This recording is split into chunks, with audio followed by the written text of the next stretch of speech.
இரண்டாவதாக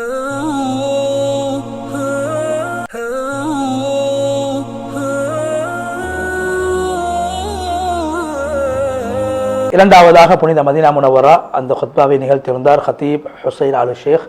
ஹுத்பாவின் தலைப்பு உண்மையான வெற்றியின் ரகசியம். அல்லாஹ்வை புகழ்ந்து நபி ஸல்லல்லாஹு அலைஹி வஸல்லம் சொல்லி தக்வாவை வலியுறுத்தி அல்லாஹ்வுடைய அடியார்களே, ஒவ்வொரு அடியார்களும் உலகத்திலே உயர வேண்டும், நிம்மதி அடைய வேண்டும் என்ற மன நிம்மதி அடைய வேண்டும் என்று விரைந்து கொண்டிருக்கிறார்கள். அறிந்து கொள்ளுங்கள், அல்லாஹு தஆலா அந்த உண்மையான வெற்றி, சந்தோஷம், மன நிம்மதியை அல்லாஹ் எங்கு வைத்திருக்கிறான் என்பதை குர்ஆனில் சொல்கிற போதும் நிச்சயமாக சொர்க்கவாதிகள் நல்ல நிஅமத்துக்களை அனுபவித்தவர்களாக இருப்பார்கள், பாவிகள் நரகத்திலே இருப்பார்கள். சூரா அல்-இன்ஃபிதார் 13-14 எனவே பாவிகளுடைய வாழ்வு மிக மோசமானதாகவும் நல்லவர்களுடைய வாழ்வு மிக மனமானதாகவும் இருக்கும். அல்லாஹ்வுக்கு நெருக்கமானவர்கள் அவர்கள் இருப்பார்கள் என்பதை அல்லாஹ் தஆலா குறிப்பிடுகிறான் குர்ஆனிலே. அதே போன்று இந்த ஆயத்துக்கு, குர்ஆனுடைய ஆயத்துக்கு தஃப்சீருடைய உலமாக்கள் விளக்கம் சொல்கிற போது சொல்கிறார்கள், இந்த விடயம் அல்லாஹ் நல்லவர்கள் நிஅமத்துக்களை அனுபவிப்பார்கள், பாவிகள் நரகத்தை அனுபவிப்பார்கள் என்பது மறுமையுடைய இன்பங்களோ மறுமையுடைய தண்டனைகளோ மாத்திரம் அல்ல, மாறாக 3 விதமான மனிதன் கடக்கக்கூடிய 3 விதமான வாழ்க்கையிலும் நல்லவர்களுக்கு நலவு கிடைக்கும், பாவமானவர்களுக்கு தண்டனை கிடைக்கும். ஒன்று உலகத்துடைய வாழ்வு, இரண்டாவது மௌத்துக்கு பின்னால் வாழக்கூடிய கபருடைய வாழ்வு, மூணாவது கபருடைய வாழ்வுக்கு பின்னால் அவர்கள் நல்லவர்கள் சந்திக்கக்கூடிய சொர்க்கத்துடைய வாழ்வு, பாவிகள் சந்திக்கக்கூடிய நரகத்துடைய வாழ்வு. இந்த 3 விதமான வாழ்வையும் அந்த மேலே சொல்லப்பட்ட குர்ஆனுடைய வசனம் உள்ளடக்கும். எனவே உலகத்தில் கிடைக்கக்கூடிய பாக்கியம் என்றால் என்ன? மன நிம்மதி. தண்டனை என்றால் என்ன? மனதுக்கு கிடைக்கக்கூடிய தண்டனையாகும். அல்லாஹ்வின் பக்கம் நெருங்கக்கூடிய அந்த விடயத்துடைய இன்பம், அந்த விடயக்கூடிய அல்லாஹ் பக்கம் நெருங்கக்கூடிய அந்த விடயத்தின் இன்பமாகிறது. அதற்கு நிகராக உலகத்தில் ஒன்றுமே கிடையாது. ஒரு அடியான் அல்லாஹ்வை கொண்டு நிம்மதி அடைவது, அல்லாஹ்வுக்கு கட்டுப்படுவது, அல்லாஹ்வுக்கு திக்ர் செய்வது, அல்லாஹ்வோடு அவருடைய அல்லாஹ்வுடைய குர்ஆனோடு சம்பந்தப்படுவது, இவைகள் அனைத்துமே அனைத்துக்கும் நிகரான எந்த ஒரு நிஅமத்தும் உலகத்திலே கிடையாது. இவைகளுக்கு நிகராக எந்த ஒன்றுமே கிடையாது.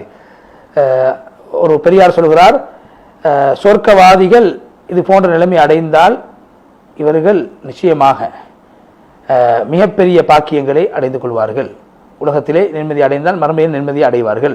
அல்லாஹ்வுடைய அடியார்களே, மன நிம்மதி கிடைக்க மாட்டாது, மனதுக்கு சந்தோஷம் கிடைக்க மாட்டாது. உள்ளம் இப்போது அல்லாஹ்வோடு சம்பந்தப்படுமோ அது வரைக்கும் அல்லாஹ்வுக்கு கட்டுப்பட்டு நடக்கக்கூடியவனாக ஒரு அடியான் மாற வேண்டும். அல்லாஹ்வுடைய கட்டளைகளை மிருதங்கத்தாலும் கட்டுப்படக்கூடியவனாக அமைய வேண்டும். அல்லாஹ் குர்ஆனில் சொல்கிறார், யார் முஃமினான ஆணோ பெண்ணோ சாலிஹான அமல் செய்தால், அவர்கள் முஃமின்களாக வாழும் நிலைமையில் அமல் செய்தால் நாங்கள் அவர்களுக்கு மனமான வாழ்வை கொடுப்போம், அவர்கள் செய்யக்கூடிய அமல்களை விட சிறந்த கூலி அவர்களுக்கு நாங்கள் கொடுப்போம். சூரா அன்-நஹல் 97 எனவே அல்லாஹ்வுடைய அடியார்களே, ஒரு மனிதனுக்கு கண்குளிர்ச்சி ஏற்படுவது, உள்ளத்துக்கு நிம்மதி ஏற்படுவது, மன நிம்மதி அடைவது அல்லாஹ்வின் பக்கம் நெருங்கக்கூடிய நெருக்கத்தின் மூலமாகத்தான் இருக்கிறது. மார்க்க விடயங்களுக்கு கட்டுப்படுவதில் தான் அல்லாஹ் நிம்மதியை சந்தோஷத்தை வைத்திருக்கிறார். அல்லாஹ் குர்ஆனில் சூரா அர்-ராத் 28 ஈமான் கொண்டவர்களே, ஈமான் கொண்டவர்கள் அவருடைய உள்ளம் நிம்மதி அடையும் அல்லாஹ்வை திக்ர் செய்வதன் மூலமாக. அறிந்து கொள்ளுங்கள், அல்லாஹ்வை திக்ர் செய்வதன் மூலமாக மனதுக்கு நிம்மதி கிடைக்கும். அதே போல அல்லாஹ் குர்ஆனில் சொல்கிறான், அடியார்களே நீங்கள் அல்லாஹ்விடத்தில் இஸ்திக்பார் செய்யுங்கள், அல்லாஹ்வின் பக்கம் மீளுங்கள், அல்லாஹ் உங்களுக்கு மனமான வாழ்வை தருவான். அதுக்கு பின்னால் அல்லாஹ் தஆலா ஒவ்வொரு சிறப்புள்ளவர்களுக்கும் அவனுடைய சிறப்பை கொடுப்பான். சூரா ஹூத் 3 அல்லாஹ்வுடைய அடியார்களே, மன நிம்மதி, மனது கிடைக்கக்கூடிய நிம்மதி, அதே போல் மனது கிடைக்கக்கூடிய கெடுதி, மனது கிடைக்கக்கூடிய சந்தோஷம், கவலை, இவைகள் அனைத்துமே அல்லாஹ் தஆலா மனிதர்களுக்கு காட்டி கொடுத்த அந்த நேரான வழியில் தான் இருக்கிறது. குர்ஆன் அதே போன்று நபி ஸல்லல்லாஹு அலைஹி வஸல்லம் இதை காட்டி கொடுத்த அந்த விடயத்தில் அவங்களோட சுன்னத்திலும் குர்ஆனிலும் தான் நிம்மதி சந்தோஷம் தங்கி இருக்கிறது. அதே போன்று அல்லாஹ்வுடைய கட்டளை நபி ஸல்லல்லாஹு அலைஹி வஸல்லம் வழிமுறைக்கு மாற்றம் செய்வது என்பது அது சோதனைகளுக்கு காரணமாக அமையும், பிரச்சனைகளுக்கு, வலிகளுக்கு, நோய்களுக்கு அது காரணமாக அமையும். அல்லாஹ் குர்ஆனில் சொல்கிறான், யார் என்னுடைய திக்ரை புறக்கணிப்பார்களோ அவர்களுக்கு நிச்சயமாக நெருக்கடியான வாழ்வு கிடைக்கும், அவர்கள் நாங்கள் மறுமையில் குருடர்களாக எழுப்புவோம். சூரா தாஹா 124 அதே போன்று யார் அல்லாஹ்வுடைய மார்க்கத்தை விட்டு புறந்தள்ளி வாழ்வார்களோ அவர்கள் கவலையிலே இருப்பார்கள், எப்போதும் நெருக்கடியிலே இருப்பார்கள். இந்த உலகத்தில் அவர்கள் சோதனைகளுக்கும் பிரச்சனைகளுக்கும் மத்தியில் வாழக்கூடியவர்களாக அவர்கள் மாற்றப்பட்டு விடுவார்கள். அவர்கள் அதிகமான செல்வம் உள்ளவர்களாக இருந்தாலும் கூட நிம்மதி இருக்க மாட்டாது. ஏன்னா உலகத்துடைய நிம்மதி, உலகத்துடைய கண்ணியம் நிரந்தரமானதல்ல, உலகத்துடைய பாதுகாப்பு நிரந்தரமானதல்ல. எனவே நெருக்கடியான இந்த கபருடைய வாழ்க்கையில் அவருக்கு எப்படி நெருக்கடி இல்லாத வாழ்க்கை கிடைக்கும்?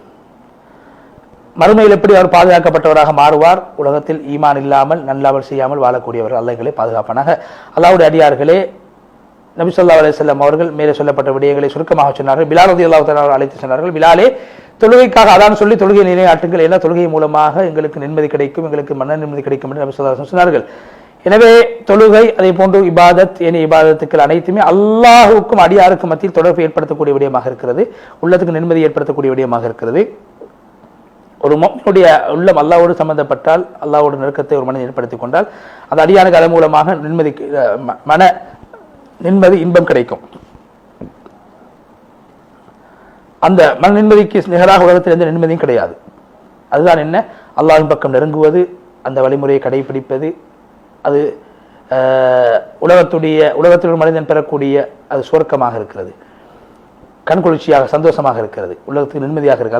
அல்லாஹ் தஆலா சொல்றான், நபி ஸல்லல்லாஹு அலைஹி வஸல்லம் சொன்னார்கள், என்னுடைய நிம்மதி சந்தோஷம் அனைத்தும் கண்குளிர்ச்சி தொழுகையில் இருக்கிறது. அஹ்மத், நசாய், பைஹகி போன்ற கிரந்தத்தில் செய்தி பதிவு செய்யப்படும். அல்லாஹ்வுடைய அடியார்களே, அல்லாஹ்வோடு இருக்கக்கூடிய உறவை பலப்படுத்திக் கொள்ளுங்கள், அல்லாஹ்வின் பக்கம் நெருங்குவதை கொண்டு மன நிம்மதி அடைந்து கொள்ளுங்கள், உங்களுக்கு உலகத்திலும் மறுமையிலும் வெற்றி கிடைக்கும் என்று சொல்லி ஹுத்பாவுடைய முதல் பகுதியை விட்டு விடைபெற்று சென்று ஹுத்பாவுடைய இரண்டாவது பகுதியிலே ஹதீப் அவர்கள் அல்லாஹ்வை புகழ்ந்து நபி ஸல்லல்லாஹு அலைஹி வஸல்லம் அவர்கள் ஸலவாத் ஸலாம் சொல்லி தக்வாவை வலியுறுத்தியதன் பின்பு, அல்லாஹ்வுடைய அடியார்களே, கவலைகளை இல்லாமலாக்குவது உள்ளத்தை விட்டும் அது அல்லாஹ் பக்கம் நெருங்குவதிலே இருக்கிறது, அல்லாஹ்வுடைய பொருத்தத்தை தெரிவு செய்வதில் இருக்கிறது. எனவே அதை அல்லாஹ்வுடைய நெருக்கத்தை பெற்று தரக்கூடிய விடயங்கள் உள்ள ஒன்றுதான் அல்லாஹ் மீது வைத்திருக்கக்கூடிய நம்பிக்கையை, விசுவாசத்தை, ஏகத்துவத்தை பலப்படுத்திக் கொள்ள வேண்டும். அதே போன்று அல்லாஹ்வின் பக்கம் அவன் பரிபூர்ணமாக மீளக்கூடியவனாக, அல்லாஹ் பாரம் சாட்டக்கூடியவனாக இருக்க வேண்டும். அதே போன்று அல்லாஹ்வை பற்றி, அல்லாஹ்வுடைய சிஃபாத்துகளை பற்றி, அல்லாஹ்வுடைய பெயர்களை பற்றி அறிந்தவனாக அவன் இருக்க வேண்டும். அதே போன்று அல்லாஹ்வை முழுமையாக நேசிக்கக்கூடியவனாக அவன் இருக்க வேண்டும். அல்லாஹ்வுடைய அடியார்களுக்கு முடிந்த அளவு உபகாரங்களை செய்யக்கூடியவனாக அவன் அடியார் மாற வேண்டும். எனவே இப்படி யார் வாழ்வார் அவர் உலகத்திலும் மறுமையிலும் வெற்றி அடைவார். அல்லாஹ் தஆலா அவரை கவலைகள் சோதனைகளை விட்டும் காப்பான்.